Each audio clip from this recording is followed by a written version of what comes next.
One day, a man decided to travel on a ship with his friends, excited for an adventure. They laughed, shared stories, and enjoyed the vastness of the open sea. But midway through their journey, disaster struck. A violent storm rolled in, tossing the ship like a toy. Soon, the ship began to sink. Panic spread among the passengers as they tried to escape by swimming. Sadly, one by one, they were swallowed by the merciless waves. The man, clinging desperately to a piece of floating debris, was the only survivor. After hours of drifting, he was carried to a small, uninhabited island. On the island, the man faced a harsh reality.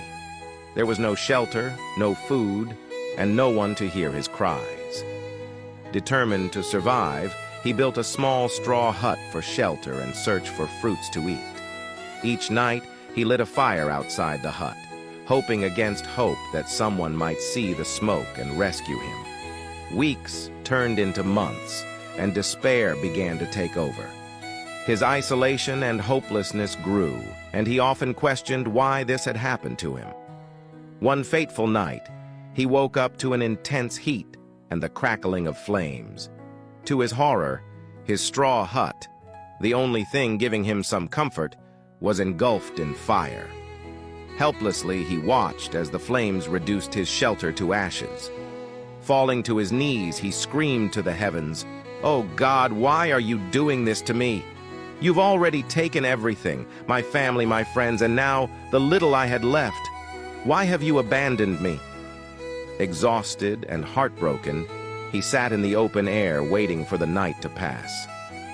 But at dawn, something unexpected happened. A boat appeared on the horizon, slowly making its way to the island.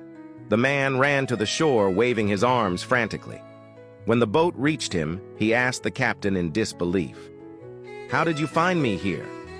The captain replied, "We saw the fire you lit last night. We thought it was a signal for help, so we came to rescue you."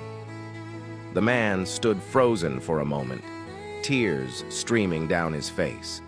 What he had thought was his greatest misfortune, the fire destroying his hut, had turned out to be his salvation. Falling to his knees, he whispered, "Forgive me, God. I doubted you, but you were working to save me all along." The man boarded the boat, his heart filled with gratitude. He returned home, reunited with his family, and never forgot the lesson he had learned on that lonely island.